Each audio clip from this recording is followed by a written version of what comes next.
Oi pessoal, então nessa aula 11 nós vamos resolver exercício porque esse é o último vídeo antes da primeira prova. Então vamos fazer exercício referente à primeira unidade. São exercícios típicos, exercício que daria para fazer em 100 minutos, no horário normal de uma aula normal. E agora vai faltar um, porque eu vou acrescentar também, vou fazer 4 exercícios na prova, porque eu vou colocar um sobre deduções lógicas, porque para o físico é importante saber fazer deduções para que ele consiga deduzir a própria teoria, entende? A partir de uma verdade, de outra verdade, chegar numa terceira verdade. Então esse processo é muito importante, é bom que vocês saibam. Então eu vou ficar cobrando assim essa parte de dedução, e é claro, não dá para fazer uma demonstração agora, porque dedução eu estou fazendo o tempo todo. Então dessa vez vamos lá, 3 exercícios. Então o primeiro é esse aqui, ó. Considere uma função analítica f de z igual a u mais i e v, onde u e v são funções reais. E u é uma função do raio, quer dizer, uma função radial. Encontre o v e encontre o f, qual é o f de z. Ou seja, está sendo dado aqui somente que o é uma função radial, e a partir do fato de u ser a função radial, você acha o v, qual é a forma do v, e também acha qual a forma do f, o f de z. Né? O raio é isso aqui, o raio é a raiz de x ao quadrado mais y ao quadrado. Esse problema aqui eu pensei porque nós vimos que u e v são perpendiculares, como se fosse uma superfície equipotencial e um campo, né, perpendicular à superfície equipotencial. Então é muito comum em física se ter superfícies equipotenciais que dependem só do raio, são radiais, né? Então como ficaria isso? Então vamos ver alguma coisa que possa ter uma aplicação da física assim evidente, né? Para o nível que a gente já estudou até agora. Então veja bem, se o U e o V são funções harmônicas, certo? Porque se o F é uma função analítica, então U e V são funções harmônicas, quer dizer, satisfaz isso daqui. Então isso aqui é essencial saber isso. Então quer dizer que esse U, que é a função do raio, deve satisfazer essa equação. Então vamos substituir para ver que U que deve ser. Então derivando U com relação a x, dá a derivada de U com relação a R e de R com relação a x, pela regra da cadeia, né? Aí, como R é isso daqui, derivando R com relação a x, cai o meio, né? Fica meio aqui, e deriva o argumento aqui, fica 2x. Então, simplificando, dá isso, tá? Que é justamente o x sobre o R, certo? Então, a derivada de R com relação a x é x sobre R, é fácil. Derivada de R com relação a y vai ser, claro, o y sobre R, pela simetria, né? Aí, derivando mais uma vez, então, U com relação a x é U de R vezes R com relação a x, que é x sobre R. Aí deriva mais uma vez com relação a x, então vai derivar de novo com relação a R, multiplicar por x sobre R, fica ao quadrado. Aí U de R mais a derivada daqui, que é 1 sobre R, e o Rx e a derivada de 1 sobre R, que fica menos 1 sobre R ao quadrado, e a derivada do R de x, que é isso aqui, x sobre R, certo? Então, ajeitando aqui, fica o RR, x ao quadrado. Aqui vai ficar x ao quadrado sobre R ao cubo, né? Aí se fizer o UYY, vai ser a mesma coisa, só que onde tem x aqui a gente substitui por y, tá vendo? Porque o x tem o y aparece da mesma forma, de forma simétrica, trocando um pelo outro não faz diferença. Certo? Aí então, como ele satisfaz a equação harmônica, o xx mais o y é igual a zero, substitui, soma esse com esse, aqui é o xx, mais o y, né? Aí agrupando, aqui este com esse, a derivada segunda fica com isso aqui, o coeficiente, a derivada primeira, esse com esse, fica 2 vezes, e tem esse termo aqui, o negativo, esse com esse, certo? Mas acontece que x2 mais y2 é R2, né? x2 mais y2 é R2. Substituindo aqui vai dar 1. E aqui vai ficar R2 por R3, 1 sobre R. Então fica que nem esse. Então 2 o R menos o R. Aí junta fica isso aqui. Certo? Então essa equação aqui, quando o U for radial, se reduz a esta. Então você vê que o U só aparece com a derivada primeira. Então a gente vai substituir, chamar U de R de F, né? Para ficar uma equação de primeira ordem, em vez de ficar duas, né? Segunda ordem. Então a derivada, substituindo aqui, né? O RR é o F de R. é igual a menos o R sobre F, aqui, ó. Então essa aqui é igual a essa, substituir, só substituir. Aí aqui é fácil, você integra os dois lados, né? Separando as variáveis df, aqui é df e dr, então dr vem para cá. Aí soluciona, né? Resolve fácil essa equação aqui, o f é k sobre r. Então cai com o raio. Então o f é o correlação a r, né? Então integrando mais uma vez, dr sobre r dá o ln de r mais c. Então quer dizer, se u for uma função radial, então u tem que ser dessa forma. Uma constante vezes ln de r mais outra constante. Então depende do ln do raio, certo? Pronto, então achamos o u a partir aqui da equação harmônica. Então vamos achar agora o v, né? Encontrar o v. Então aqui a gente usa a relação de Cauchy. O x é igual a vy. Então deriva u com relação a x, né? Deriva u com relação a r, é 1 sobre r, e r com relação a x, tá? Rx. Aí r, derivada de r com relação a x é x sobre r, então fica aqui x sobre r ao quadrado. Então isso daqui é o vy. Então para achar o v eu devo integrar isso aqui, kx, né? Integro com relação a y. Então como estou integrando com relação a y, o x é constante, né? Porque são x e y são variáveis independentes, não é que o y é função de x, são variáveis independentes. Quer dizer, você tem, por exemplo, um lugar aqui da sala, então tem a coordenada x e a coordenada y. Você quer saber, por exemplo, a temperatura. Então a temperatura depende do x e do y. O y não depende do x, né? Quer dizer, a posição que se desloca para cá é independente da posição que se desloca para cá, né? Eu posso estar aqui, né? Eu posso estar aqui, está aqui. Então são coordenadas independentes. Então aí fazendo essa integral, isso daqui dá o arco tangente de y sobre x, né? Aí resolvendo dar isso aqui. É só fazer y igual a x vezes tangente de θ. Aí. Fazer essa substituição, isso é fácil, dar isso aqui. Aí a outra condição de Cauchy é que Vx é igual a menos o y. Então o u está aqui, deriva com relação a y. Então vai ficar isso aqui, né? Tem um menos agora. Então aí você integra o Vx com relação a x. Aí dá a mesma coisa, né? Se eu derivar aqui vai dar essa coisa aqui. Então aí pronto. Então achei o u e achei o v. O v é dessa forma. O u é arco da tangente. Arco tangente de y sobre x. Então isso aqui quer dizer que o u é uma função que depende do raio, certo? Então para cada u constante você coloca aqui, dá uma circunferência, né? Com raio diferente. Todos que tem o mesmo raio aqui, ó, dá o mesmo valor de u. Então são essas superfícies concêntricas, né? E o v depende da tangente y sobre x, ou seja, o arco de y sobre x. Então para cada reta daqui, o y dividido por x dá sempre o mesmo valor, é constante, certo? Então a cada reta aqui é um v. Aí você vê que realmente os v's são perpendiculares aos u's, né? Os v's são radiais e os u's são circulares com centro na origem.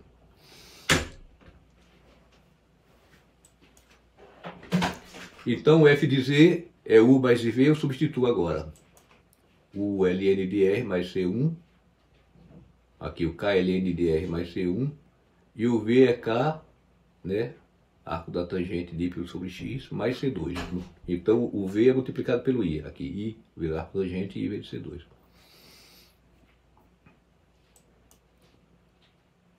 Então esse arco da tangente chamando do ângulo θ, né, que é o ângulo θ aqui, que cada reta faz. E esse C1 mais C2 é uma constante arbitrária complexa. Então ela tem os dois componentes, real e imaginário, mas é uma constante arbitrária complexa que eu denominei agora de C maiúsculo. Então aí o Iθ é o ln de E elevado a Iθ, certo? Então se eu pegar o ln aqui, dá ln de R, que é esse aqui, mais ln de E elevado a Iθ, que é Iθ. Então isso daqui é o ln disso, certo? E isso daqui é o próprio z. Então a função de z é essa. Então se o u for radial, a única função possível é a função de uma constante vezes o ln de z mais outra constante, né? Então essa que é a solução do problema. Então achamos o v e achamos o f de z.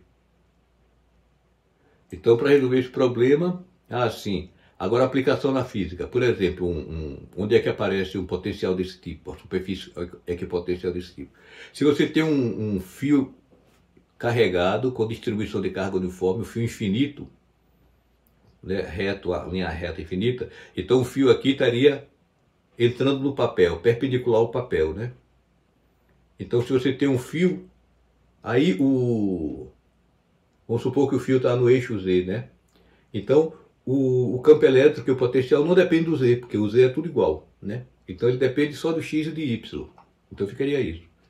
Aí, para achar o campo elétrico, você usa a lei de Gauss, né? Aí vai dar E vezes a área é 2πr, vezes o comprimento, né? Que é a área que está cobrindo o cilindro. E a carga que tem dentro é o lambda. Lambda é a densidade de carga, a carga por unidade de comprimento, vezes o comprimento que você está medindo, certo? Então você tem aqui a área de uma casca cilíndrica, né? Por onde está passando o campo elétrico. Então daqui você acha o campo elétrico, que é isso, é radial, né? Então você vê que o campo elétrico tem a direção que está apontando aqui para os V's, né? O campo elétrico não é igual a V, né? Ele não é a função de Y sobre X, mas ele tem a direção radial. E o potencial se acha fazendo a integral do campo elétrico ao longo do raio, né? Então substitui aqui, integra, então dá o Ln, integral de dr sobre R, é o Ln de R, né? Então aqui é o potencial do fio. Então você vê que o potencial é proporcional a Ln de R, né? Então aqui são as superfícies equipotenciais, né? Depende da distância até o fio, e aqui o campo elétrico perpendicular às superfícies. Então esse foi o primeiro. Para resolver foi preciso saber o que? A equação harmônica, que U e o V satisfaz a equação harmônica, e que U e V satisfaz as relações de Cauchy, que aí todo mundo tem que saber, né? Relação de Cauchy é trivial. Então aí aplicando esses dois, né, usando a cabeça aqui, a gente usa regra da cadeia, né? Essas integrais aqui, aí você resolve. Então vamos agora ao problema 2. O problema 2 é facinho. Não sei porque eu botei aqui, que eu prefiro colocar aqui, explicando para vocês, problemas mais difíceis para os mais fáceis ficar para a prova. Mas com certeza eu não vou botar uma questão fácil como essa. Diz o seguinte: encontre o valor do cosseno do seno de 15 graus em termos de raízes. Para isso, ache a raiz quadrada de z, que é igual a raiz de 3 mais i sobre 2, pelo processo normal de raízes de complexo. Depois escreva, que é na mão bruta, né? A mais bi ao quadrado igual a raiz de 3 mais i sobre 2, certo? Então esse a mais bi deve ser igual a z. Aí você acha o a e o b, e com isso você explicita que é o cosseno de 15 graus e seno de 15 graus. Aí você olha assim, pô, meu, onde é que 15 graus tem a ver com a história, né? Então você não pode desesperar, tem que ter fé. Você diz, não, vai sair, eu não sei como vai sair daí. Então você tem que fazer o que está sendo dito. Então não fique pensando como é que vai aparecer. Você não sabe como vai aparecer, mas se está dito é porque vai aparecer, entendeu? Então aí é melhor, quando você trabalha na vida, então não tem a dica, a vida não lhe apresenta uma dica para você pegar e seguir e chegar na solução, não. Aí você tem que saber pesquisar as coisas e chegar na solução dos problemas que vão aparecer ao longo da vida, né? E aqui não, é um problema do curso, então a dica está sendo dada. Se é dada essa dica, porque tem coisa a ver, então é mais fácil. Então está dado, né? Isso daqui é definido que é isso, e eu tenho que achar a raiz quadrada. Então isso aqui é o cosseno, raiz de 3 sobre 2 é o cosseno de 30 graus, né? E meio é o seno de 30 graus. Então isso aqui é 30 graus, é 180 por 6. Então escreve dessa forma. Então isso é elevado a π sobre 6. Aí normalmente vocês teriam, para achar a raiz, teria que dividir, né, o círculo. Vamos supor, se fosse a raiz quarta, dividir o círculo em 4 partes iguais. Se fosse a raiz cúbica, em 3 partes. Como aqui está raiz quadrada, então é só mais o positivo e o negativo, né? Então é dividido só em 2, é facinho. Então a raiz de z aqui vai ser mais ou menos elevada a π sobre 12, né? Então π sobre 12, mais ou menos. Então a π sobre 12 é 15 graus, tá? Do 15 graus que está pedido para achar. Então aqui já apareceu o 15 graus, né? Aí agora fazer o segundo caso. A segunda forma, você faz na mão bruta. A mais b ao quadrado é o z. Então tem que achar o a e o b. Então eleva ao quadrado. Então a parte real ao quadrado aqui é A2 menos B2, é isso aqui. E a parte imaginária, que é 2AB, é meio, certo? O que multiplica aqui é o que tem multiplicado o i. Aqui é o que não aparece o i multiplicando, quando você abre isso aqui, certo? Então, pronto, tenho duas equações com duas incógnitas. Aí pego essa daqui mais simples, né? Aqui tem a quadrática, eu pego essa aqui, acho o b, né? Para acabar com as variáveis do fim do alfabeto, deixar sempre os do início do alfabeto, que é o a. Então substitui agora, daqui você acha que o b é 1 sobre 4a. Substitui aqui, né? Aí fica isso aqui. Então aí você racionalizando, jogando, multiplicando tudo por 16a ao quadrado, fica isso. Então você tem uma equação, você diz, pô, mas é uma equação do quarto grau, não sei resolver. Acontece que aparece a ao quadrado e a quarta. Então você resolve para a ao quadrado, entendeu? Por baixo, cara. Aí por baixo é menos b, né, aqui, mais ou menos raiz quadrada de b2, que é isso aqui, menos 4ac, sobre 2a, né? Aí fazendo as contas, simplificando tudo por 8 aqui, dá raiz de 3, mais ou menos 2 sobre 4. Então, achei o a vai ser a raiz disso, e o a é o cosseno de 15. Então, o cosseno de 15 é isso aqui. Aí você diz, como eu sei que o sinal aqui é positivo e não negativo? Pelo seguinte, porque quando você tem o cosseno de 30 graus, é raiz de 3 sobre 2, né? E o cosseno de 15, se diminui o ângulo, o cosseno aumenta, o cosseno é maior. Então, o cosseno de 15 deve ser maior do que raiz de 3 sobre 2. Então, se eu botar o menos aqui, vai ficar menor, porque raiz de 3 já é menor do que 2, né? Então, para ser maior do que raiz de 3 sobre 2, só tem essa opção. Aí, substituo o a aqui e acho o b. O b fica dessa forma. Aí, você racionaliza, né? Você multiplica em cima e embaixo por raiz de 3 mais 2. Ou raiz de 3 menos 2, né? Aqui. Aí, vai dar o quadrado, vai dar 3 menos 4, que é menos 1, aí inverte, né? Então, fica 2 menos raiz de 3. Então, está aqui o seno. Se você pegar isso ao quadrado, somar com isso ao quadrado, você vai ver que realmente dá 1, como deve ser. Então é só isso, né? Não usou muita coisa de número complexo, não. É muito fundamental. É simplesinho. Então usou, né, tirar a raiz do jeito normal, botar na forma polar, né? Ou exponencial. E aí a raiz quadrada fica 12. E aí não esqueça que tem duas raízes, a positiva e a negativa. E depois usar o que foi dado aqui, ó. A mais b ao quadrado, né, o que foi escrito. Aí iguala as duas soluções, aí acho o cosseno e o seno, só isso. Aí agora o terceiro é resíduo, claro. Você tem que saber fazer método, resolver integrais por resíduo. Isso é fundamental. Cada prova eu vou botar um problema de resíduos. Então esse aqui, já está dada a solução. Então você vai resolver. Então primeiro, você nota a integral aqui está de 0 a infinito. 0 a infinito não é muito legal, é melhor quando é de menos infinito a infinito que a gente faz aquele contornão fundamental, certo? Mas aí você olhando, integrando aqui, o integrando é par. Apareceu trocar o x por menos x, não altera, certo? Então quer dizer que esse i daqui é igual a meio da integral de menos infinito a infinito. Como é função par, ela do lado positivo é igual ao negativo. Então integrando de menos infinito a mais infinito, vai dar o dobro de integrando só do 0 a infinito, né? Então metade disso aqui. Aí eu considero então, agora a integral, essa integral na forma complexa, j fechada, né, dz, onde tem x eu substituo por z, né? Então aqui já acho as raízes, né? Separa aqui. Então as raízes são, os polos estão em IC e menos IC, né? Então os polos estão fora da linha do eixo real, um em cima e outro embaixo. Então está aqui. Então eu vou integrar aqui nesse contorno. Eu sei que cá para cima vai para infinito, porque já vê aqui, esse daqui é tipo πr, né? E esse daqui vai dar r à quarta. Então vai dar r ao cubo embaixo, quando r for para infinito vai para zero. Então tranquilo, eu posso usar. Então aí eu faço a integral aqui, então eu só vou usar agora esse polo, né?